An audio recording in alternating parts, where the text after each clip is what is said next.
Gusto ko nang umiyak kanina, baka naman mapaiyak din siya. Kawawa naman.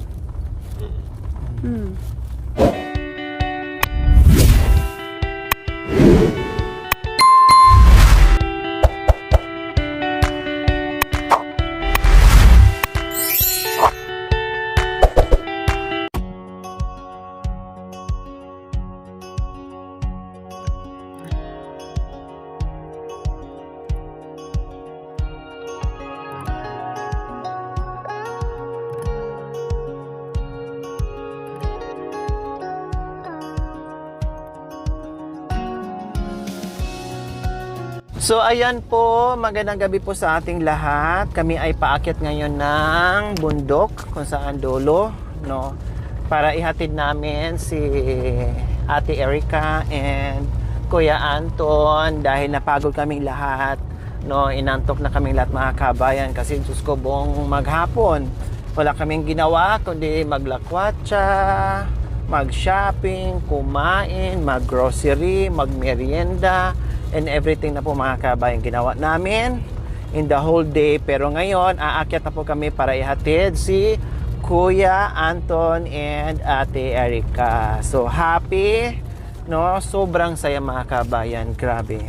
No, doon sa pagkain. Alam mo yon, yung bang makitaan mo talaga na yung bang ngayon lang nila na experience yung mga ganyang simpleng kainan. Para sa atin simpleng kainan pero para sa kanila ay grabe, no, napaka-special.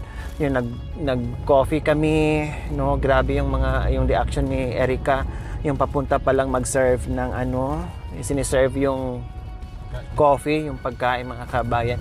Alam mo yun, yung parang gigil na gigil. Akala mo parang 10 years old lang na bata na pagbigyan mo ng pasalubong ay tuwang-tuwa na. So ganun yung nakikita ko at ganun yung nararamdaman ko kay Erica. So si si Kuya Anton, lang siya, observe lang siya mga kabayan, kahit bago sa bago na experience niya, pero observe lang siya, tahimik lang siya, nakikiramdam siya in everything. Pero dama ko na talagang sobrang na-enjoy niya yung pamamasyal, no? Kompleto ricados, kahit na antok-antok na mga kabayan, pero masaya, nangingibabaw yung saya. Tapos si naman po mga kabayan, si Erica, nakakatuwa kasi yung bang parehas din sila ni Kuya Anton, tipid sa mga bagay-bagay po mga kabayan. Alam mo yung hindi sanay sa yung tawag nito, masinop talaga. Ito lang, hindi naghahangad ng mas more. Kontento lang sila na isa-isa lang, ito lang. Ako pa nagpo-push na, o sige, dagdagan mo, o sige, damihan mo. So, ganyan po. Ngayon, ay uuwi na nga po kami. Ihahatid po namin sila sa itaas. So, kanina, Mami Di, parang naiyak kayo na habang kumakain tayo kanina ni Erap. Bakit? Anong nakikita mo? Sabi mo parang naaawa ako ni Erap. Bakit po, Mami Di? Kasi naaawa ako anak ko na hindi ako parang naiyak anak ko. Sa lahat po ng mga ita, ginagawa mo yan. Pero yung mga kapampangan anak ko, talagang hindi ko nakita sa kanila yung gano'n. Pautahin ka. Sisingilin ka. Pero ang ginawa mo anak ko, pati yung gano'n na hindi na pinasaya mo anak ko at parang naimulat mo niya, memory niya. Yun po. Talagang nakitaan mo si Erica kanina na masaya siya, Mami Di. Opo. Lahat po ng gano'n na naimulat mo, ginising mo ang mga memory nila. Totoo anak. Kaya napapayak po ako. Sabi ko, oo nga. Ano ba ito? Sabi ko po, siraan ako ng gusto ko nang umiyak kanina, baka naman mapaiyak din siya. Kawawa naman. Masaya kayo sa dalawa ngayon na namasyal sila. Opo. Masaya kayo? Masaya po. Bakit masaya kayo Kasi kinasaya ko doon na kinaiyak. Yun nga po, namulat ang memory nila. Na parang nabuhayan. Opo. Nabuhayan ng pag-asa. Opo. Na mayroong taong Ganun nagparamdam ng pagmamahal. Opo. Parang ganun ang sinasabi niyo. Opo. Na na-experience nila yung mga bagay-bagay na hindi nila na-experience noon. Opo. Talagang yung dalawang yan, anak ko. Saya po ako anak ko na hindi lang ako natulungan mo. Mga kapwa ko rin po, natulungan mo din sila. Yun nga, kinaiyak ko na, oo. Pati ang mga hindi na ginising niyang mga memory ng Aita. Opo, para silang wala na sa memory. Yun po, doon ako gustong umiyak kanina, kaawa. Pero masaya ka rin kay Anton. Aywa naman. May arawan. Kamritan. So ayan po mga kabayan, ibig sabihin ni Mami D na nakita niya yung ating kasama kanina na si Kuya Anton and si Erica na sobra nga yung kagalakan sa mukha nila na nakikita natin, yung pina-experience natin sa kanila na napakasimple lang pero wagas yung kanilang saya. Kaya maraming salamat. Siyempre, hindi lang kami ang masaya, buong team, no? Pati yung manonood natin, yung ating mga viewers ay masaya din sa simpleng pinaramdam at pina-experience natin sa dalawa nating tour guide. Kaya uuwi sila ngayon.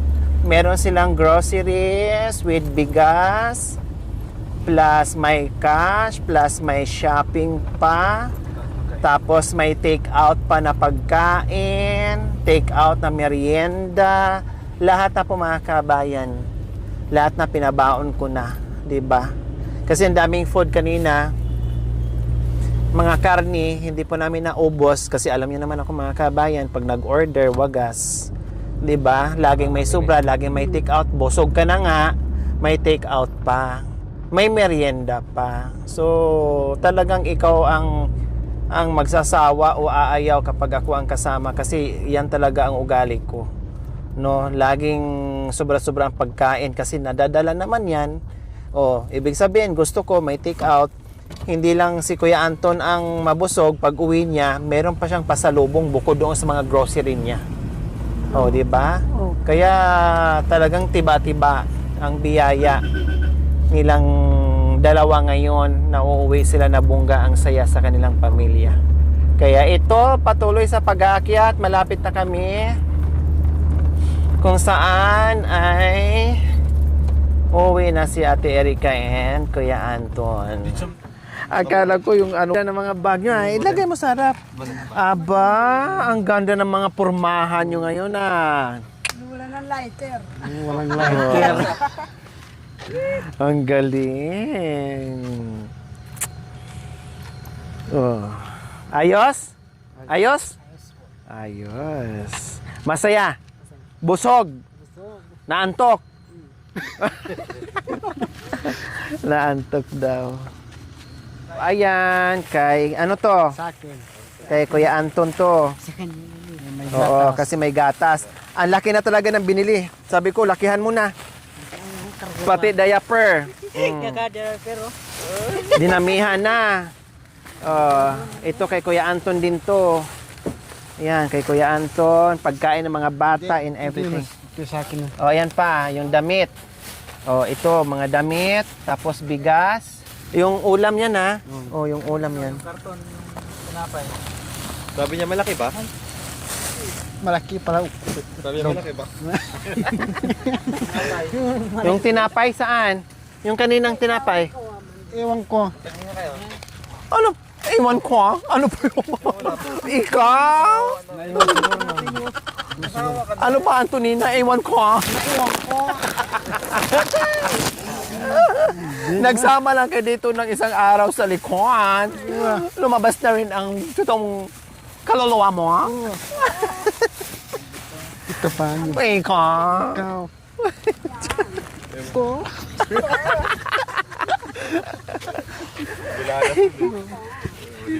Kaya tayo sa uli. Laki niya, dalawa.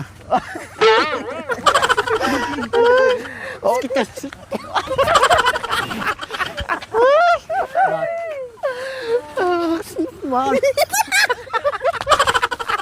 Kinikilig naman itong isa. Gustong gusto. Ay, Diyos ko.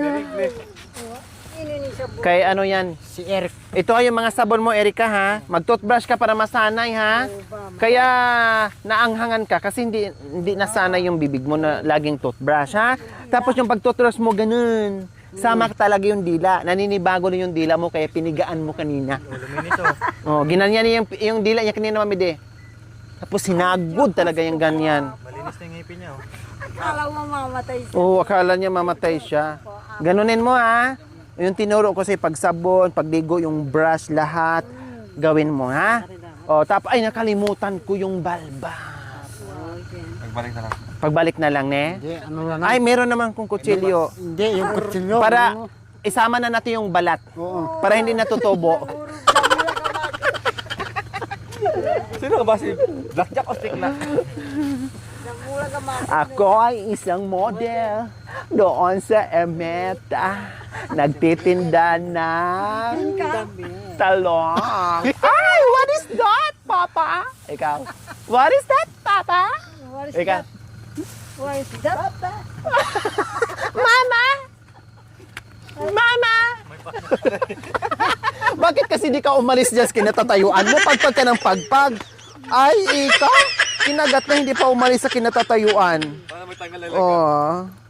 What is that, Papa? Is it you, Papa? Mama? Mama? Adodad! Adodad! Kasi na, para lalo magkaroon ng enerhiya, mga kabayan, sa pagbakay, no, lubusin na namin. O sige, gisingin muna natin yung mga ugat natin para hindi tayo antukin. Hoy, masyado ka excited. Kanina ka pa, Danday. Oh, sige na, sayo muna na tayo, Day. Ako ay isang model doon sa Ermita. Ako ay nakasama.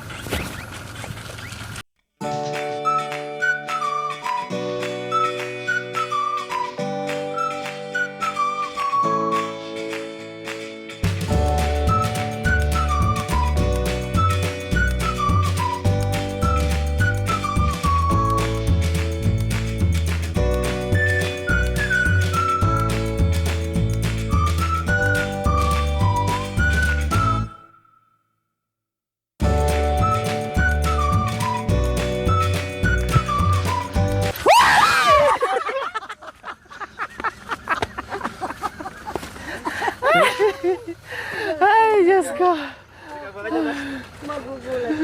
Salamat po, Ating Loret. Amila. Ayan. Salamat po. So, salamat ka. Sister, salamat. Salamat. Sister, salamat. Sister. Sabi, ayusin mo, ah. Salamat, sister. Salamat po, sister. Oh, yak. Salamat, sister. Ganun. Kailan hindi. Doon kayo, dalawa. Tapos dito ka rin. Tapos sa lubog kayo, salamat, sister. Oh. Sige, 1, 2, 3, go. Salamat, sister.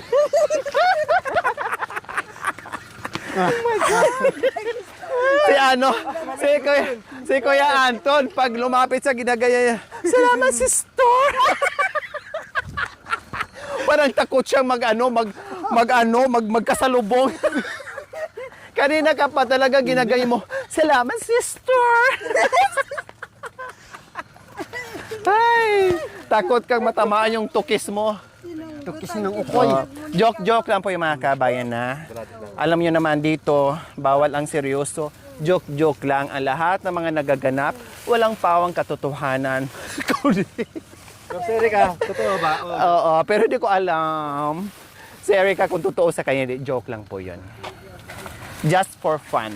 Okay? Okay, sige. Ito, ilagay na natin. Hawakan mo, Ate Erika. Ayan. Ipahiga mo kaya, kuya. Para ipatong yung iba. Yan, higa mo. Yan, sige pa. Hindi mahiga? Hindi. Ulitin natin. Ano mo? Ilabas mo muna. Ilabas mo itong ano. Para hindi ka maano. Tapos ano mo siya. Yan. Di, yan.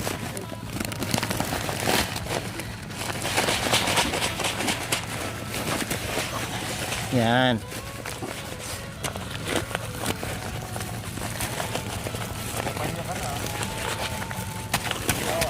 Yan. Oh, yan. Oh, sige, yung mabigat. Yung hindi mapitpit. Unahin mo hindi mapitpit. Oh, sige, lagyan mo dito. Ayan, yung tinapay, yung bitbitin niya. Kasi may tinapay yan, no. Mapitpit yung tinapay. Ito pwede yan dito. Oh, yan, okay na yan. Tapos yon. Hindi, maano kuya. Ang tinapay, magiging ano yan doon. Meron pala putak yun. Bubuyog. Ha? Ito, meron bubuyog. Ay, ano mo? Ay! May bubuyog. Bakit hanggang ngayon sinusundan tayo ng bubuyog? O, pwedeng, huwag mong pitpitin. Kasi ang tinapay. Ay, ano ba yan? Ang bubuyog. Mga yun. Pamaya din. Dali. Yung damit pa. Bubuyog na yan. Yan mga yun. Yung babayo. Ano to? Yung, ano to? Ah, yung ulam. Huwag mga yak. Swerte. Swerte? Oo, swerte yun. Swerte pala. Talagang swerte tayo ngayon. O, i-check mo sa'yo yan. Ayan, o. Oo, O, sa'yo yan. O, dito, ilagay mo dito, o.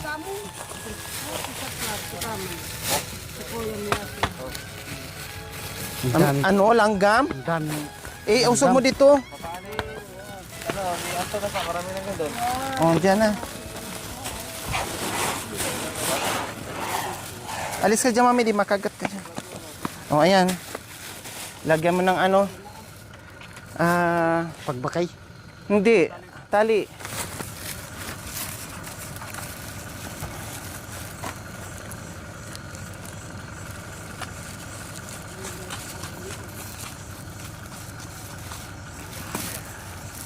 Ginabi man kami mga kabayan, pero sulit naman.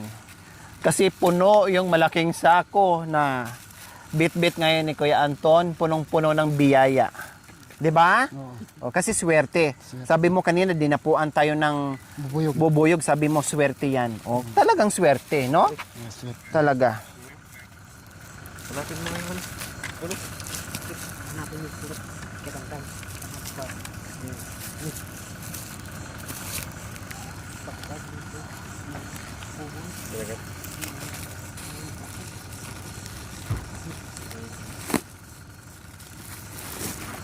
So ayan po mga kabayan, ang binigay ni Dr. Ella Paragna Kagampan from California, USA. Ang binigay ay 5, 6 something, binigay ko 5, 7. Tapos nag-grocery, assorted grocery si Kuya Anton, more or less kasama ang bigas na sa 4,000, no? And then may sukli pa siyang almost 2,000 mga kabayan na maiuwi niya. Punong-puno na yung isang sako, punong-puno ng groceries, may cash pang iuwi, no, naiintriga sa asawa at dukot-dukotin nila. O, tama lang yung naging desisyon niya na mamili ng gamit nila doon pagkain sa kabundukan. Kasi gano'n naman din, bababa na naman siya ulit, and then mabawasan pa yung pera niya. 'Di ba? Dahil siyempre wala siyang kulong-kulong. Paano siya aakyat dito? Pupunta ng bayan. 'Di ba? Siyempre magbayad siya ng kulong-kulong para meron siyang mabili na pagkain sa bayan. So kanina buti na isip niya. So libre ang papunta doon, hinatid mo pa. Plus dinagdagan ko pa ng mga shopping, plus kumain pa kami in everything, nag-coffee lahat na. No, lahat-lahat na po mga kabayan. Ang nabawas lang doon sa pera na nanggaling po sa ating mapagmahal na sponsors ay grocery lang niya at bigas. The rest po, yung mga shopping niya, pagkain niya, coffee niya, and everything, sa akin na po yung nagagaling mga kabayan. Para meron pa siyang pera na maiuwi sa pamilya niya or madukot-dukot niya. Para masaya, happy lang. Di ba Kuya Anton? Okay na yan, hindi na makawala yan. O, subukan mo nga. Kapag tayo may ito, wala tayo lang. Wala tayo. Ito yung bigas. Nandito yung bigat, kuya.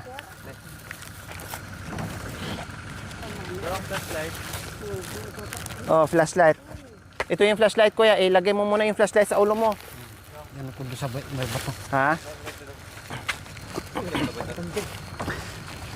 Yan. Ano mo muna tong ano. Ay. Ano mo muna. Ituwang mo muna. Mamaya na kasi ang flashlight. Ilagay mo sa ulo mo yung flashlight eh. Oh.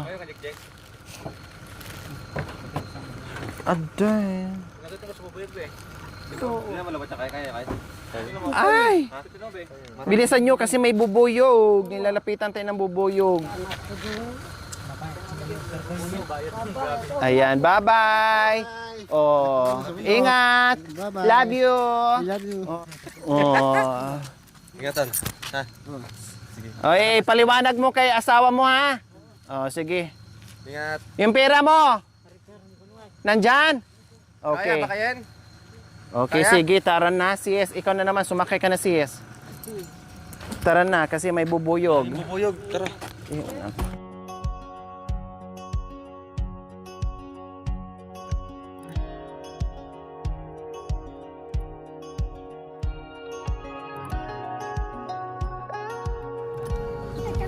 Sa kanya kasama ni ano, yung kasama ni Ate Lores na. Si Baba, kariwam. Sabi,